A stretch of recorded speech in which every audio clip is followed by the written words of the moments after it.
The road had no name, just a narrow strip of cracked asphalt curling between two endless slopes of grass, wet with the last rain of summer. The air smelled of moss, rust, and something faintly metallic, maybe the memory of engines long gone.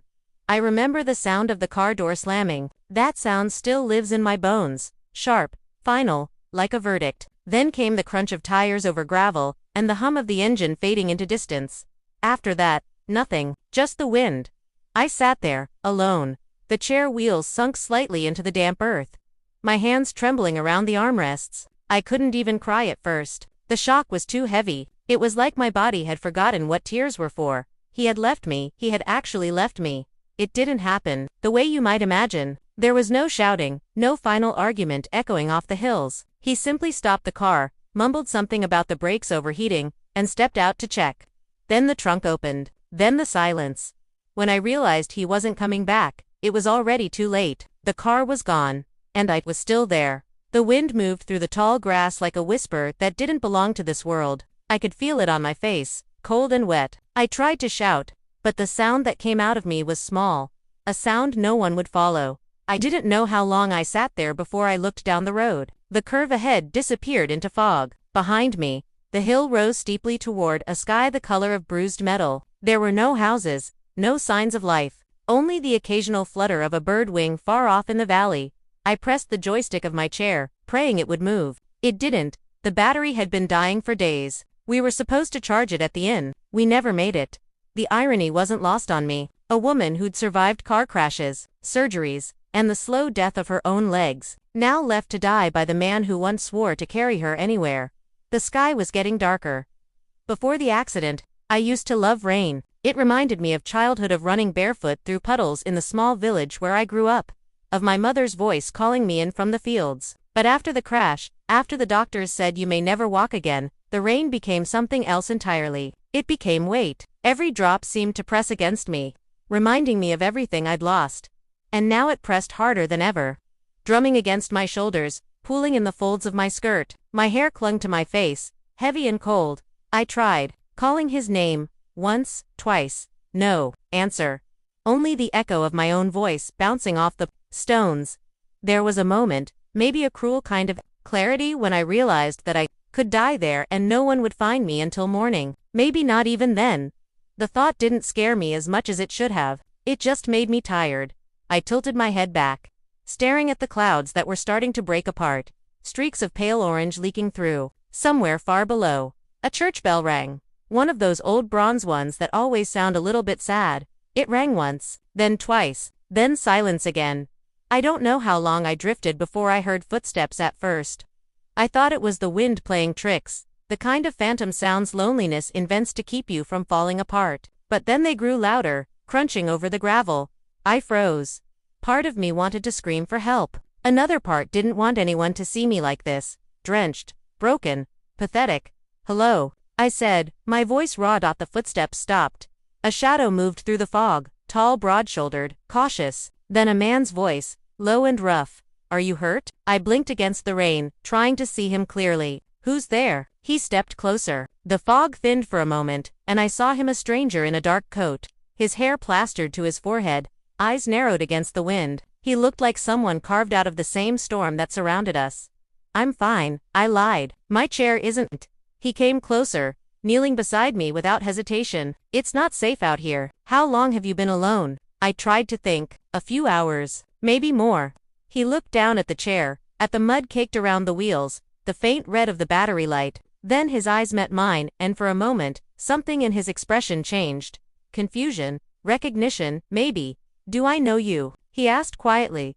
The question pierced something deep inside me. I almost laughed. "No," I said, "you don't." He tilted his head slightly. "You look familiar. Everyone says that when they pity a stranger." He smiled faintly, the first warmth I'd seen in hours. "Fair enough. Do you have someone I can call?" I swallowed hard. "No, not anymore." He stood and ran a hand through his hair, glancing up the road. "There's a village about 2 miles down the hill. I can push you that far." "No," I said quickly. "Please don't." He frowned. "You'd rather stay here." I looked away, ashamed of how desperate my voice sounded. He might come back. My eye stopped. The word husband felt like poison. The man who left me. His face tightened. For a second, I thought he might leave too, but he didn't. He crouched again, his hand resting gently on the wheel of my chair. If he meant to come back, he'd be here by now. Something inside me cracked at those words, not because they were cruel, but because they were true. The rain started again, softer this time, more like mist. "Come on," he said, "let's get you out of here." "I told you. It's fine," I said stubbornly. "You don't have to, I'm not leaving you here." His tone changed, quiet but firm. "Either you let me help, or I'll sit right here beside you until morning. Your choice." I stared at him, speechless. No one had spoken to me like that in years, not with authority, not with care. Finally, I whispered, "All right." He nodded, his jaw tightening as he gripped the handles of the chair. "Hold on." And just like that, the wheels began to turn. The road sloped downward, winding like a dark ribbon through the mist. The air grew colder, the rain thinner, the smell of pine stronger. I listened to the sound of his boots scraping against the gravel, the quiet rhythm of his breath behind me. "Do you have a name?" I asked after a while. He hesitated. "Lucas. Lucas," I repeated. The name tasted familiar, though I couldn't say why. "And you, Anna." He smiled faintly. "It suits you." We didn't speak for a long time after that. The silence between us wasn't heavy, though it felt necessary, like the world had shrunk to the sound of wheels and footsteps. Every once in a while, I caught the faint reflection of light in the puddles, the dying sun flickering through the clouds, and somewhere deep inside, something I'd buried began to stir.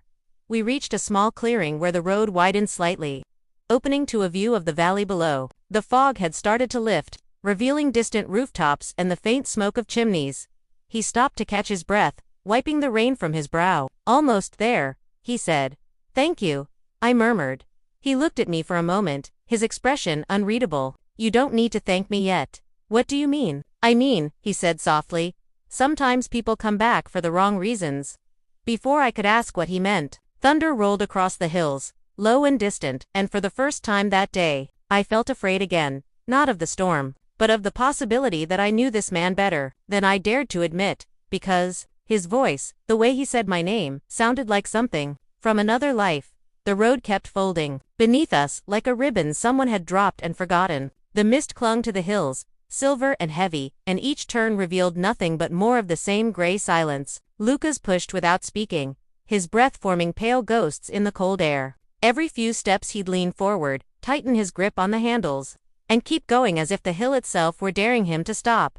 I watched the drops collect on his coat and slide down the fabric. The rhythm of it push, exhale, drip felt hypnotic. It reminded me of the physical therapy sessions years ago, when nurses would count softly while moving my lifeless legs. Back then I had learned to measure time by repetition. Push, breathe, push. Survival was always a matter of rhythm. "Are you warm enough?" he asked without turning. I hesitated. "Warm isn't the word."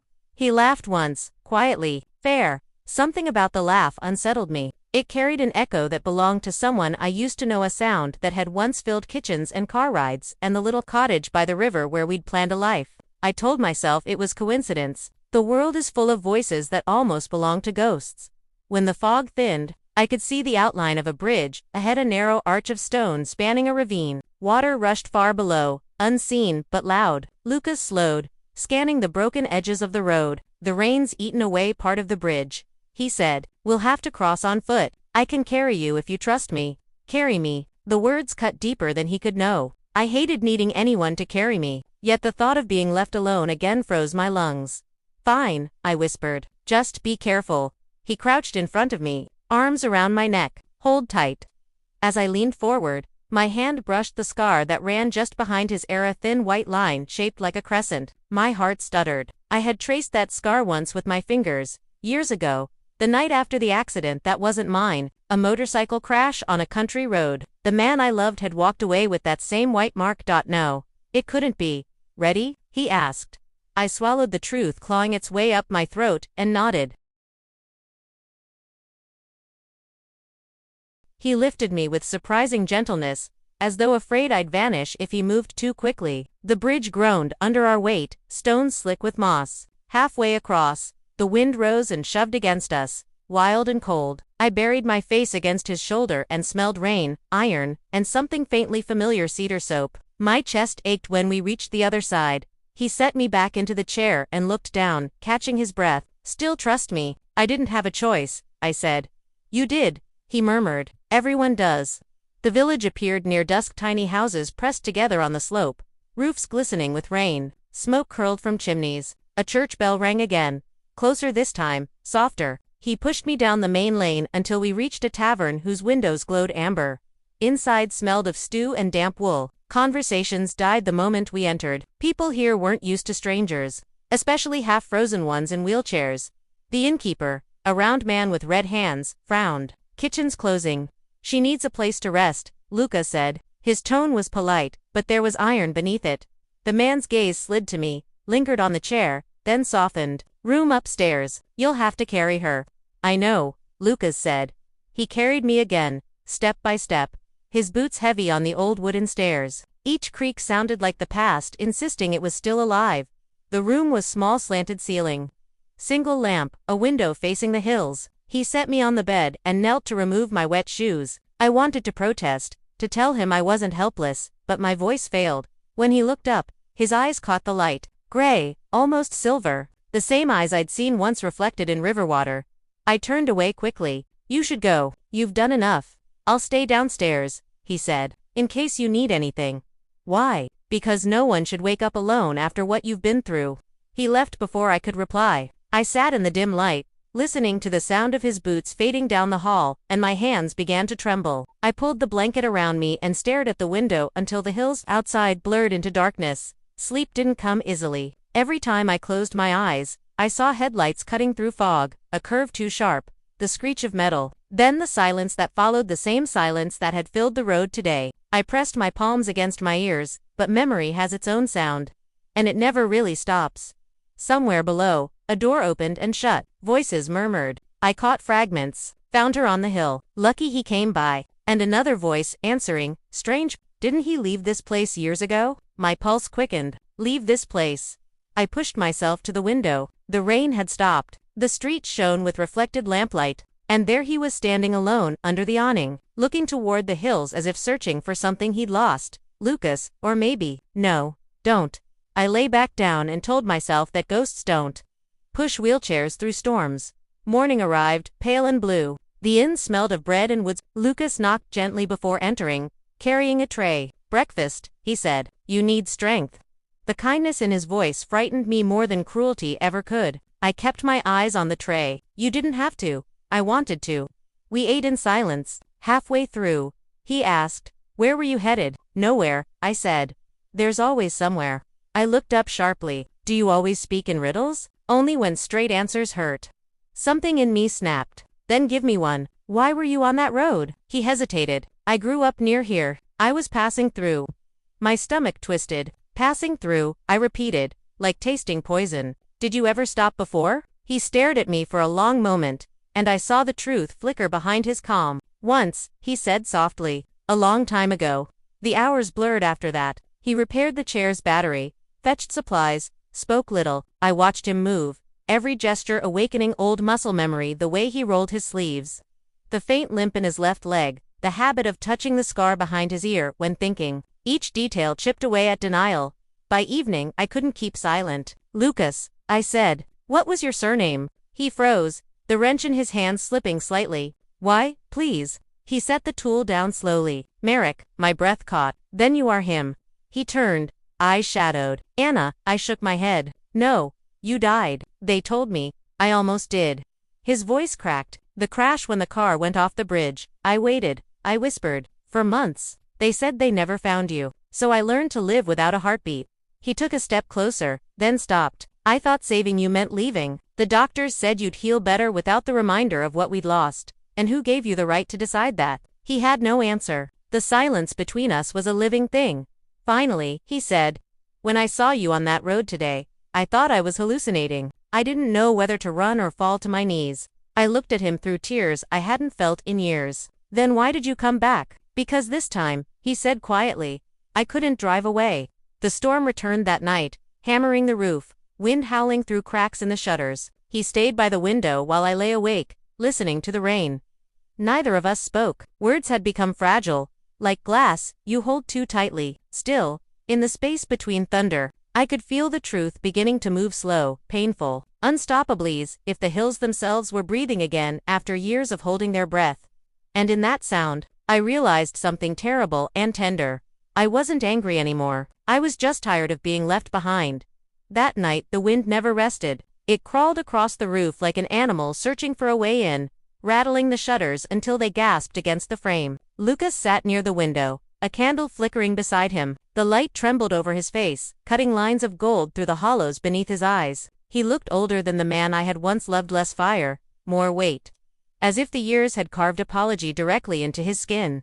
I wanted to ask him everything. Why he left, why he never wrote, why he'd chosen to appear again only when the world had turned me into someone I hardly recognized. But the words wouldn't form. They sat behind my teeth, heavy as stones. He broke the silence first. Do you still paint? The question startled me. Sometimes, I said, when the hands cooperate. He nodded slowly. You always said colors could tell truths better than words.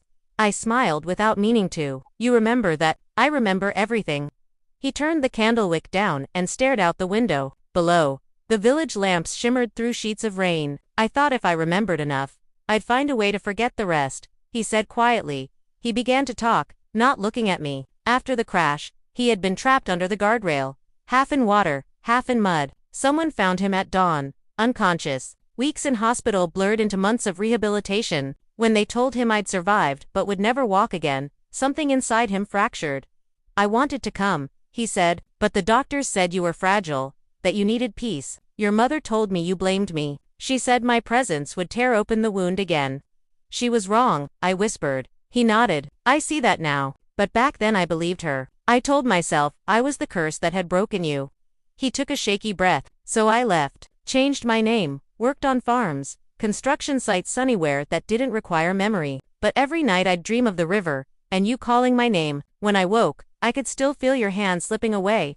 I listened without interrupting. There was a part of me that wanted to hit him, another that wanted to touch his face to see if it was truly there. Instead, I folded my hands in my lap and stared at the candle flame between us. You think running erased what happened? I said finally, but all it did was leave two ghosts instead of one. He lowered his eyes. I know. The storm eased toward midnight, the candle burned down to a pool of wax. He stayed by the window, shoulders bowed, until I said softly, come closer. It's easier to hate you when you're far away. He laughed a broken sound and crossed the room. When he sat on the edge of the bed, the mattress dipped. And for the first time in years the world tilted toward warmth. We didn't touch. We simply breathed in the same rhythm, as if relearning the simplest act of being alive.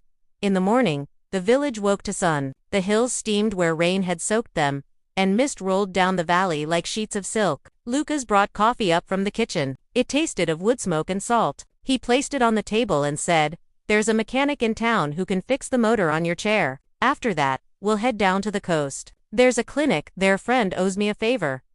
I asked. He met my gaze. Unless you'd rather I vanish again. The bitterness that rose surprised even me. You can't just appear out of fog and decide we're a we again. He nodded. You're right. I can only ask to try. Something in his humility disarmed me. I had prepared for argument, not gentleness. It's easier to carry anger when the other person keeps throwing stones. Harder when they offer open hands. That day we walked well. He walked and I rolled through the market square. Children chased each other between stalls, their laughter bouncing off the stone walls. Women sold bread still warm from the oven, and the scent mixed with sea wind from the far cliffs. It felt strange to be among people again. To feel eyes that didn't pity but simply noticed on an old woman selling flowers called out, for the lady wild lavender, brings back the living. Before I could protest, Lucas bought a small bundle and tucked it into the side pocket of my chair. I wanted to tell him not to romanticize things, but the scent stopped me. It smelled exactly like the fields behind our old house. Do you remember that place? He asked quietly. I remember every broken tile. I went back once, he said. The roof had caved in, but the apple tree survived. I closed my eyes. The image hurt more than any scar. We spent the afternoon near the river that cut through the lower village. He told me he'd been sleeping in an abandoned barn up the hill, working odd jobs for the miller. He had returned to this region only a month ago, not knowing I still lived nearby. When he found me on the road, he said, it felt as if time had turned back to demand an answer we had avoided. I listened, half believing, half afraid to believe. At one point he knelt beside the chair to adjust the wheel locks and glanced up, catching me staring. "What?" he asked. "I keep waiting to wake up," I said. He smiled gently. "If you do, promise you'll take me with you." That evening, the innkeeper invited us to dine downstairs. The room glowed with candlelight and chatter. For the first time in years, I felt almost ordinary, just another woman eating soup, not a story whispered about in pity. Lucas sat opposite, hands wrapped around his glass, eyes studying me as though trying to memorize every detail before it vanished again. Halfway through the meal, he reached across the table. "May I?" he asked, palm open. My instinct was to refuse, but the candlelight softened everything. I placed my hand in his. His fingers were rougher than I remembered, skin scarred from years of labor. But the warmth was the same. He exhaled shakily. "I thought I'd forgotten the shape of your hand." I pulled away gently. "Don't make this harder." "I'm not asking for forgiveness tonight," he said, "only to remember what it feels like not to be strangers." Later, when he walked me back upstairs, the hallway was quiet except for the creak of old wood. At my door, he stopped. "Tomorrow," he said, "I'll show you the sea. You always wanted to see it from the cliffs." I smiled faintly. "You remember too much. Maybe that's how I pay for forgetting you." He turned to leave, but I called after him, "Lucas." He looked back. "Thank you for coming back." He nodded once. "Thank you for letting me." Sleep came slowly but without nightmares. When I woke before dawn, the window glowed pale gold. Outside, he was already waiting by the wagon, repairing the motor on my chair. He looked up, saw me watching, and smiled an expression so simple it felt like forgiveness had already begun, even if neither of us had earned it yet. For the first time since the accident, the day ahead didn't look like punishment. It looked like possibility, and that was enough to make me breathe again. The road to the coast twisted through pine and stone. Morning fog clung to the trunks like smoke from an old fire, and dew glittered on the grass. Lucas walked beside me, one hand steady on the back of my chair. The wheels hummed against the gravel, steady, deliberate. The sound of distance being erased inch by inch. We traveled mostly in silence. Words felt fragile in that light. They would have shattered if we spoke too loudly. The air smelled of salt long before we saw water. When the trees opened, the world spilled, wide sky and sea pressed together in a single sheet of silver. I had imagined this moment so many times in hospitals and long nights. The first glimpse of the ocean I had never reached. In every dream it was brighter, louder, endless. In reality it was quieter, almost shy, as if waiting to see whether I deserved it. Lucas parked the chair on the edge of the cliff road. Below us, waves struck the rocks with slow, deliberate rhythm, the white foam curling like breath. The wind carried gull cries and the faint hiss of spray. I closed my eyes and let the air touch my face. "This is it," he said. "The sea you painted 100 times without seeing." I laughed softly. "It looks smaller than I imagined." "Maybe you grew bigger." He sat beside me on the low wall, hands clasped between his knees. The wind tugged at his coat, revealing the scar behind his ear. For a long time, neither of us moved. "I used to think the world ended at those hills," I said finally. "That everything beyond was too big, too alive." After the accident, it felt safer to believe that. "You made safety out of silence," he said. "And you made guilt out of running." He nodded once. "I did." The admission hung there, simple and unpolished. "I came here once," he continued, "years ago, when I thought you were gone. I sat right here and promised the sea I'd never love again. I kept it for a while." I turned toward him. "For a while, I tried to build a life, but every road, every face, kept turning into yours. I thought time would dull it. It didn't, it just made it quieter, harder to bear." The wind rose, lifting my hair across my cheeks. I wanted to say I had done the same, built a cage out of memory. But pride kept me silent. We spent the afternoon walking the cliffs. He pushed when the slope was steep. I wheeled myself when it wasn't. At the far end, stood an abandoned lighthouse, its windows blind with salt. We sheltered inside when rain began to fall again, soft and cold. The interior smelled of rust and algae. Light filtered through broken panes, painting the walls in trembling stripes. Lucas lit a small fire in an old metal barrel, and the orange glow pushed the shadows back just enough to see each other clearly. He handed me a tin cup of coffee. "To the sea we never saw," he said.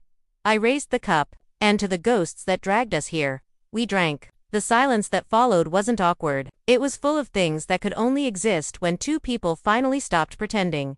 After a while, he said, "When I left, I told myself you'd hate me forever. It made it easier to keep moving. And now I hope you hate me a little less. I don't know what I feel, I admitted. Sometimes I still wake hearing the crash. Sometimes I see you in the driver's seat, reaching for my hand, and everything goes white. Then I remember waking up without you, and it turns black again. He looked into the fire. It wasn't your fault, Anna. It wasn't yours either, I said, but someone had to carry the blame, and I had nowhere else to put it. The rain grew heavier, drumming against the tower. He moved closer, wrapping his coat around my shoulders. His arm brushed mine, and the contact sent a tremor through both of us. Do you still believe in fate? He asked. I used to. Then fate threw me off a bridge.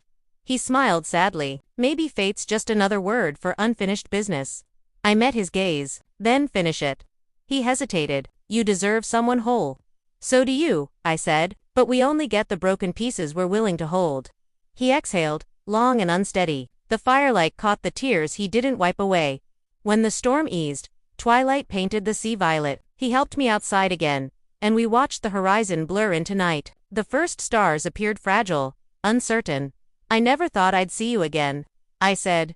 You almost didn't, he replied. I wasn't planning to take that road yesterday. My truck broke down. If it hadn't. He stopped, shaking his head.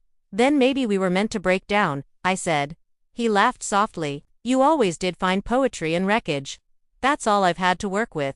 We returned to the village after dark. The innkeeper greeted us with surprise and soup. Upstairs, Lucas hesitated at my door again. Tomorrow, he said, I'll take you home. I frowned. Home, the cottage by the river. I went there this morning, before we left. The roof's fixed now. Someone's been tending the garden. I think it's waiting for you. I stared at him. Why would you? Because you left pieces of yourself there, he said, and maybe you'll find the rest. He turned to go, but I caught his sleeve. Stay, I whispered. He froze. Anna, just until morning. No promises. No past. Just tonight. He nodded slowly and came inside. We didn't touch at first. He sat on the floor beside the bed, leaning against the wall, watching the moonlight crawl across the ceiling. I listened to his breathing, steady, grounding, real. Hours passed like that, wordless. Then he reached up and took my hand. His thumb traced the small scar on my palm, the one from the accident's shattered glass. You never stopped shaking when you dream. He murmured. You never stopped running when you were awake. I answered. He smiled, eyes closed. Maybe we balance each other's sins. I didn't reply. The warmth of his hand was enough. For the first time since the crash, sleep came without ghosts. At dawn, I woke to find him by the window again, staring out at the light bleeding over the hills. The rain's gone, he said. The road will be dry. He turned toward me hesitant. Do you still want me to take you home? I thought of the hill road where he'd found me, the bridge, the sea, the years of silence. Yes, I said, but this time, don't disappear halfway. I won't. He stepped closer, brushed a strand of hair from my forehead, and whispered, then let's go see if the river remembers us. Morning came soft and golden. Mist lifted from the valley, revealing a world washed clean. Lucas loaded the repaired chair into the wagon's back seat, tied down a few boxes, and smiled at me through the open door. Ready? I nodded. As I'll ever be. The road wound downward between orchards and stone fences. Sparrows darted above the fields. Dew flashed like bits of broken glass on the grass. The closer we came to the river, the louder the sound of water grew. Steady.com. Ancient, it felt as if the land itself was breathing again. We reached the turn where the old sign still leaned sideways, half covered in ivy. Vesna Bridge to 1 kilometer.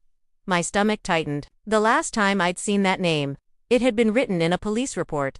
The cottage appeared at the next bend, small, whitewashed, half hidden behind the apple tree Lucas had told me survived, its branches bent under fruit just turning red. The sight hit harder than I expected. For years I'd dreamed of this place as a ruin. Seeing it alive felt like betrayal and miracle. He parked near the gate and came around to lift me out. My fingers brushed the fence post, rough and familiar. Someone's been here, I whispered. I came earlier, he said. Cleaned a little, didn't touch the studio. The door creaked when he pushed it open. Inside, the air smelled of dust and lavender soap. My easel still stood by the window. A dried paintbrush rested where I'd left it the morning of the accident. I rolled closer and touched the cracked handle. It waited, I said. Maybe it forgave before we did. He answered. We spent the morning airing out the rooms. Lucas patched a broken shutter while I dusted the shelves with a rag. Light spilled across the floorboards, catching motes that danced like tiny ghosts. I kept finding little remnants of our life, a chipped cup, an unfinished sketch of his hands. A letter I never sent. By noon we sat outside beneath the apple tree. He sliced fruit with his pocket knife, handing me pieces without speaking. The river murmured below us. It feels smaller, I said. You grew bigger, he replied again, smiling. You learned to see more than loss. I studied his face. The lines around his mouth had deepened, but the eyes were gentler. You talk like someone planning to leave again. He shook his head. Not running this time, but maybe you don't need me to stay. Maybe I don't, I said honestly, but I still want you here. The simplicity of it startled us both. That evening, he lit a fire in the hearth for the first time in years. Flames cracked against the old stones. Shadows wavered along the walls. I painted while he read aloud from an old book of poems we used to keep by the bed. His voice was slower now, steadier. Each word seemed to rebuild something I'd thought beyond repair. When he finished, he looked at my canvas. What are you painting? The road, I said. The one you found me on. He tilted his head. Why paint pain? Because I survived it, I said. And because that road gave me you back. He crossed the room and stood behind me, watching the brush move. His hand rested lightly on my shoulder. Then maybe I'll stop hating it too. Days passed like that, quiet, ordinary, perfect in their imperfection. We repaired the fence, replanted herbs, cleaned the windows until they caught sunlight again. Villagers began stopping by, bringing eggs or honey, curious about the couple who had returned to the river house. They called us the ones who came back from the dead. At night, Lucas and I sat outside watching fireflies drift above the grass. Sometimes we talked about the years apart, sometimes we didn't talk at all. Words had done their damage. Silence now felt safer. One night, under a sky thick with stars, he said, "Do you ever wonder what would have happened if we hadn't crashed?" All the time, I said, but then we'd still be who we were, careless, certain, untested. Maybe we had to break to become real. He nodded, eyes on the dark river. Then I'm grateful for every scar.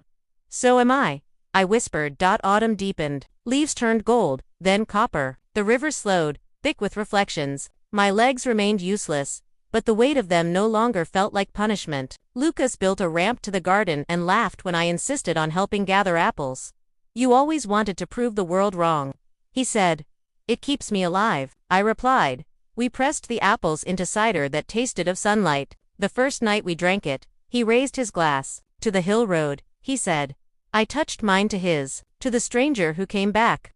Winter arrived early. The first snow fell in thin, drifting sheets. We stacked wood, sealed windows, prepared for isolation. On the coldest morning, I woke to find Lucas sketching by the window. Charcoal smudged on his fingers. You're stealing my job, I teased. He smiled, trying to learn from the best. He showed me the paper, a drawing of me asleep, hair scattered across the pillow, mouth softened into peace. For a moment, I couldn't speak. No one had drawn me since before the accident. It's beautiful, I said. So are you, he answered simply. The room went quiet except for the ticking of the clock. Then I reached for him, pulling him close. Our foreheads touched, and all the years between us vanished like smoke. He stayed through winter. We made it through storms that rattled the roof but couldn't shake the foundation. We celebrated New Year with candles instead of fireworks. When the thaw came, the river swelled, carrying pieces of ice that gleamed like glass. On the first warm day, we rolled down to the bank. The grass was damp, the air full of birds. Lucas knelt beside me and said, "This is where we start again." Or end properly, I said. He looked confused. I smiled. I don't mean goodbye. I mean we stop living no more fear of losing. No more debts to the past. We start being here. He nodded slowly. Then here it is. He leaned forward and kissed me softly, carefully, like someone returning something borrowed long ago. The river roared louder, or maybe my heart did. Later, as the sun lowered, I took my finished painting, the one of the hill road, and set it against a rock. The brushstrokes caught the light, and for a moment it looked alive. Lucas watched silently. You're leaving it here? He asked. It belongs to the road now, I said, a reminder that even the cruelest places can lead home. He stood beside me, hand on my shoulder. Then let's go home. We turned toward the cottage. Behind us, the painting glowed until the sun slipped beneath the trees. And then it was just color and memory. Years later, people in the nearby town still talk about the woman in the wheelchair who paints by the river. and the man who pushes her cart of canvases every Sunday. They say the two came from nowhere, built a life out of silence, and made the valley kinder by staying. Sometimes travelers stop at the old hill road and find a weather-worn painting propped against the stones. The image has faded, but you can still see the outline of a man walking back toward a woman waiting in her chair, arms open to the rain. No one knows who left it there, but I do, and that is enough, because forgiveness, like love, doesn't end. It just learns how to stay.